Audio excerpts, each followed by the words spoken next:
할렐루야. 오늘 하루도 잘 지내셨나요? 사랑과 평화다 시작해 보겠습니다. 출항.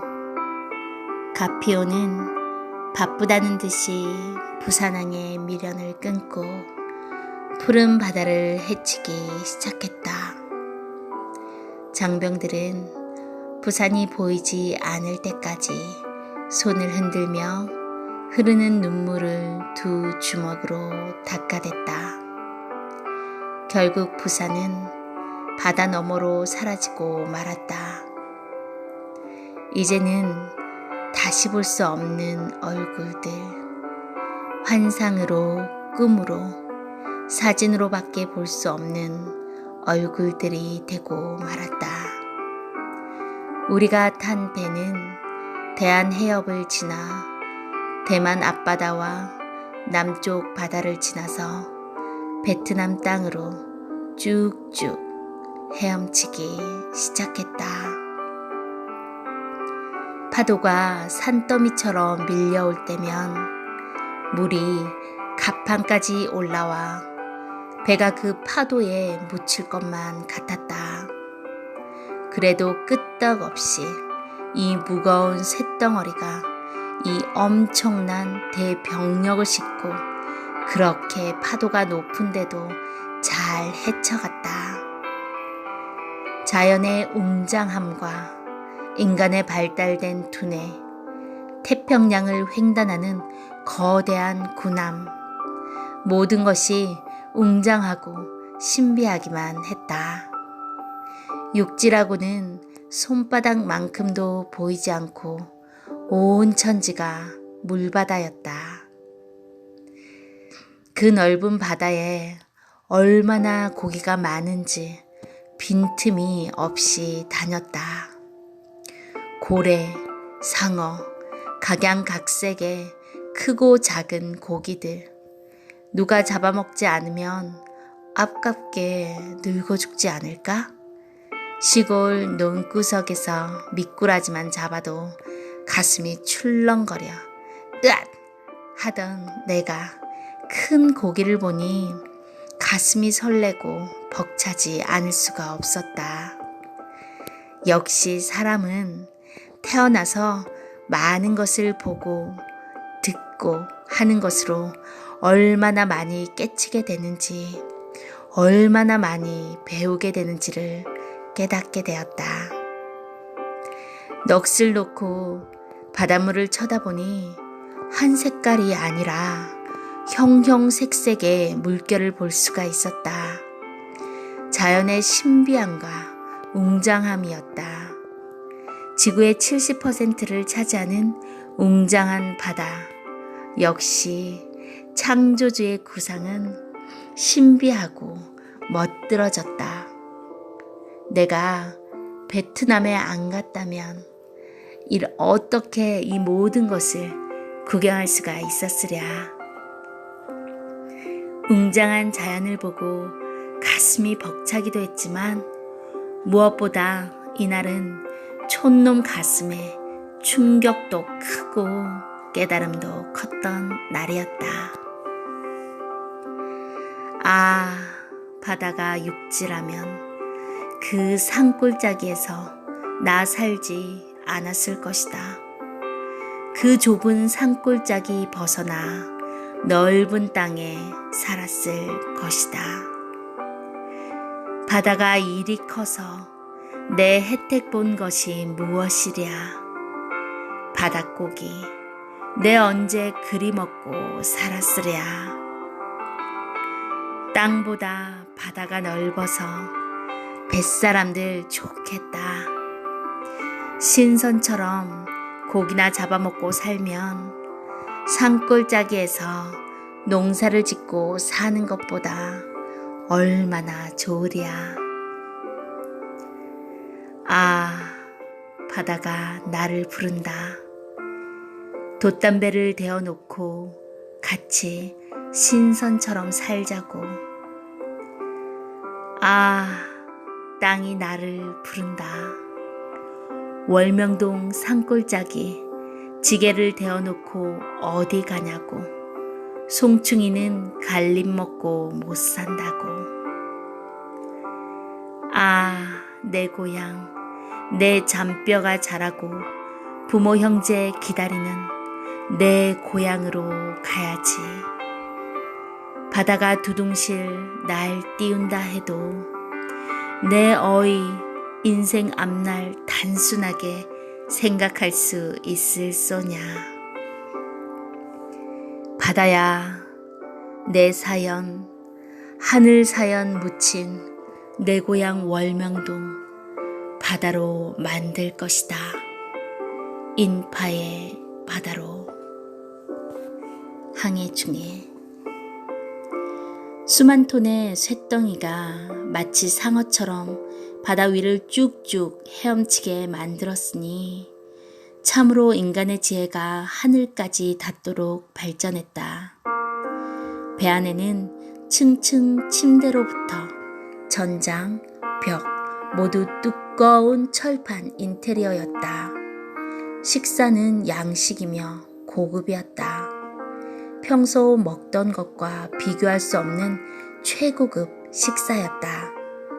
그리고 배 안에서는 청소를 철저히 시켰다. 반드시 철저한 검열을 받은 후 통과해야 청소를 끝내게 했다. 검열은 미국 선원들이 하는데 바닥으로 벽을 손가락으로 쭉 닦아 훑어보고 더러운 때나 먼지가 나오면 절대 NO 였다. 전쟁터로 가는 몸이지만 태평양 바다를 항해하니 기분이 좋았다. 배 안에서 충분히 먹고 자유로이 갑판에 나가 푸른 바다와 지나가는 섬들과 각종 고기잡이 배들을 구경하니 황홀했다. 나는 난생 처음으로 넓고 푸른 바다를 항해했다. 나뿐만 아니라 대부분 나와 같았다. 웅장한 푸른 바다의 상어떼와 고깃떼, 파도 높이 나는 날치는 보는 사람으로 하여금 감탄케 했다. 출렁거리는 높은 파도와 배가 달리는 각도에 따라 형형색색으로 순간순간 변하는 바다 물결을 쳐다보고 있노라니 감회가 새로웠다. 이 넓고 푸른 바다가 없었더라면 땅이 아름답지 못했으리라. 높고 낮은 산과 대지가 없었더라면 바다가 아름답지 못했으리라. 땅은 바다를 위해, 바다는 땅을 위해 존재하는구나. 땅은 남자, 바다는 여자, 대자연의 천생연분 한 쌍이로다. 서로 사랑하여 바다는 물고기를 낳고 땅은 육축을 낳는구나. 하나님이 창조한 대자연의 번성을 인간이 측량할 수 없구나. 아, 대자연의 순리적인 존재 법칙은 참으로 신비하고 아름답고 웅장하구나. 이를 구상하고 만든 창조주 하나님, 그 지혜와 지식이 깨닫는 자들로 하여금 감탄하게 하는도다. 밤이면 달빛과 별빛이 하염없이 부서져 내려 바다를 빛나게 하는 그 모습이 은은하고 그윽했다. 바다 위에서 바라보는 달은 육지에서 보는 것보다 더 황홀하게 마음을 사로잡았다. 역시 달은 어디에서 보나 분위기를 사로잡으며 하늘과 땅이 신비한 조화를 이루게 한다. 배 안에서의 식사는 인원이 많아 한 줄로 끝이 안 보이게 서서 긴 시간을 기다려야 하니 지루하기는 했지만 양대로 마음껏 먹을 수 있어 좋았다. 전쟁터로 가는 몸 실컷 먹기나 하자는 듯이 병사들은 맛있게들 먹었다. 나라가 가난해서 그동안 항상 배를 다 채우지 못했던 군인들은 곱빼기로 식사들을 많이 할 수 있어 좋아했다. 그러나 식당에서는 예전보다 수백 명분의 식사량이 늘어나니까 수근거리기 시작했다. 철학자 스피노자는 내일 지구에 종말이 온다 해도 오늘 나는 한 그루의 사과나무를 심겠다 라고 했다지만 병사들은 아무리 내일 죽는다 할지라도 배불리 먹고 하루라도 기분 좋게 살겠다는 모습들이었다. 하지만 이것도 복이라고 모두 먹고 기뻐 즐거워하는 것으로 그냥 끝나지 않았다. 거센 파도 가운데 시간을 맞춰 급히 항해하다 보니 벨먼미가 나기 시작한 것이었다. 나도 속이 메스껍고 울렁거렸다. 병사들은 갑판 위에서 장소를 가리지 않고 토하고 싸고 참으로 지옥의 괴로운 고통들을 당했다. 싸우러 가다가 싸워보지도 못하고 죽는 것이 아닌가 할 정도로 심한 뱃멀미의 고통은 병사들로 하여금 몸부림치며 갑판 위에 늘비하게 쓰러지게 했다. 식사 시간만 되면 끝이 안 보일 정도로 줄을 서서 좋아하던 병사들의 모습은 찾아볼 수 없고 모두 안타까운 모습으로 변해버렸다. 결국 대처 방안으로 배의 속도를 조금 줄여주었다. 하지만 뱃멀미를 심하게 하는 병사들은 여전히 고통스러워하며 안타까운 모습을 보였다. 뱃멀미는 진절머리를 치게 하며 오장육부 속의 모든 것을 토해내게 하는 그야말로 지옥의 고통이었다. 이는 계급을 막론하고 너나 나나 할 것 없이 덜컥덜컥 오바이트를 부끄럼 없이 하게 했다. 갑판에서 쓰러져 쳐다보니 싱싱하게 돌아다니는 사람들이 있어 그들이 부러웠다. 저들은 전직이 어부였나? 뱃놈들 끝발나네 생각했다. 배 안에서는 특별히 근무를 안 섰다. 배에서 바다로 뛰어 도망갈 탈영병도 없기 때문에 근무 초소도 없었다. 침실 아니면 갑판 또는 PX나 오락실 등을 왔다 갔다 서성거리며 하루를 보냈다. 최고로 휴양하는 기간이며 자유시간이 많은 기간이며 전쟁 전 최대 특박의 시간을 보내는 것이었다. 나는 엎드려 있기만 하면 더욱 속이 울렁거려 이리저리 돌아다녔다. 그러다 병사들이 우르르 모여있는 자동 판매기가 설치된 휴식처로 갔다. 자동 판매기를 처음 보고 신기한지 병사들은 자주 자동 판매기를 이용해 커피, 맥주, 사이다 등 각종 음료수를 즐겨 먹었다.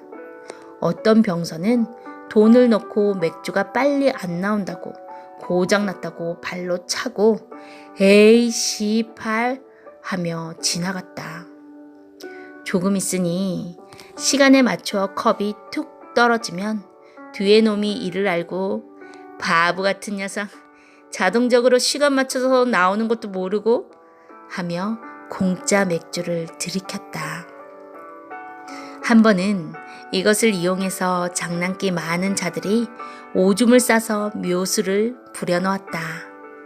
맥주를 먹으러 온 병사가 어떤 고문관이 자동 판매기를 제대로 사용 못해 맥주가 늦게 나오는 것도 모르고 그냥 갔네. 병신. 그러면서 공짜가 생겼다고 좋아하며 덜컥 들이마셨다. 그리고는 미국 맥주는 한국 맥주보다 지린내가 많이 나네 했다. 결국 메스꺼린다고 월컥 토해냈다. 토하며 하는 말이 나 미국 맥주 못 먹겠어 했다. 옆에 친구가 새로 하나 꺼내 먹더니 무슨 지린내가 나냐? 얼마나 맛있냐? 먹어봐 하여 같이 먹어보니 전혀 다른 맛이 나는지 그제야 눈치채고 괘씸하다고 욕을 버럭버럭 했다. 개새끼, 어떤 새끼가 오줌을 싸놓고 지랄이야? 죽일 놈, 미친놈, 걸리면 입에다가 똥을 집어넣겠다 하며 내 옆에서 한참을 격분했다. 옆에 같이 있던 병사는 한술 더 떠 말하기를 야, 남잔데 똥이 무섭냐? 가위가 무섭지. 거봐, 내가 먹지 말라고 하니까 기어코 들이켰냐? 내 느낌이 이상하더라 했다. 짓궂은 병사들은 지능적인 별 장난들을 다 쳤다. 이 광경을 본 병사들은 모두 배꼽을 쥐고 숨이 넘어가도록 웃었다. 뱃멀미 때문에 웃을 일이 없었는데 웃다가 지쳐서 갑판에서 엎어져 숨이 넘어가도록 킥킥거렸다. 나는 이 코믹한 장면을 보고 세상에 공짜가 없다는 말이 맞다고 하며 진수성찬도 공짜가 없다고 생각했다. 그 값은 뱃멀미였다. 나는 갑판에 가도 뱃멀미, 침대에 가도 뱃멀미를 해서 점호도 없는 판국에 인원 검열도 자주 안 하기에 병사들이 잘 안 다니는 배 밑층으로 문에다 표시를 해가면서 내려가 보았다. 식당에 가보니 먹을 것이 너무 많았다. 한국 취사병이 나보고 여기 어떻게 왔느냐고 하여 뱃멀미가 나서 못 견뎌 여기 왔다고 하니 자기도 뱃멀미 때문에 못 살겠다고 했다. 그는 계란이고 칠면조 고기고 마음껏 먹으라고 했다. 너무 먹음직스러워 배가 부르도록 먹었다. 그리고 그 다음 아래 칸으로 또 내려가 보니 기계 소리만 요란하고 미국 선원들만 여기저기 돌아다녔다. 그들은 나를 보며 빅토리 했다. 나는 Thank you very much 하며 아침, 저녁 때에 따라 인사를 했다. Good morning, good afternoon, good evening 하며 인사를 해주었다. 갑판보다도 훨씬 덜 흔들려서 뱃멀미를 안 하게 되었다. 이곳저곳 며칠 동안 혼자 돌아다니며 구경하면서 시간을 보냈다. 목욕탕에 가면 사람들이 꽉 차서 발 디딜 곳도 없었다. 그런데 밤이 깊을수록 점점 사람들이 적어진다. 나는 사람들이 많을 때는 잠을 자고 새벽 2시에 가서 목욕을 했다. 물도 다시 받아서 깨끗하고 좋았다. 혼자서 그 큰 목욕탕을 독탕으로 써서 좋았지만 그 새벽에 혼자라 말벗이 없어 심심하고 재미가 없기는 했다. 역시 사람은 혼자 있으면 외로움, 쓸쓸함, 적적함이다. 군대는 요령이라고 하더니 요령껏 지혜롭게 하니 문제가 해결되었다. 내가 믿는 하나님은 나의 목자가 되셔서 보다 이상적인 방법으로 나를 쉴 만한 곳으로 인도하여 주셨다. 이틀 반 동안 뱃멀미를 일으킨 높은 파도는 점점 사라졌다. 또 현지에 도착할 날이 가까워오자 배는 서서히 항해하였으므로 모두 가뭄 가운데 시든 풀 같다가 소나기를 맞은 것 같이 싱싱해졌다. 부산항을 떠나 6일간 항해하고 7일째 되던 날, 전쟁터 현지인 베트남 나트랑항 500m 앞바다까지 도착했다. 물이 낮아서 항까지 들어가지 못하고 상륙용 주정으로 모두 이동하여 나트랑 항 모래사장을 밟았다. 나트랑 항에서 백마부대 환영이라고 쓴 군악대들이 베트남 아가씨들과 더불어 환영식을 해주었다. 여기저기 멀리서 들려오는 포음과 총소리는 초긴장한 우리들의 마음을 더욱 전쟁과 죽음의 공포로 긴장시켰다. 우리는 흙먼지를 뒤집어 쓰며 차량으로 이동하여 한 모래 벌판에 도착했다. 너무 더워 헉헉거리고 있는데 팔뚝만한 도마뱀들이 모래밭 위로 마구 돌아다니고 있었다. 그 크기에 놀라 기절이라도 할 듯했다. 물지 않으니 신경 쓸 것 없다고 했지만 징그럽고 무섭기 그지 없었다. 이것이 베트남 전쟁터의 첫 인상이었다. 아멘.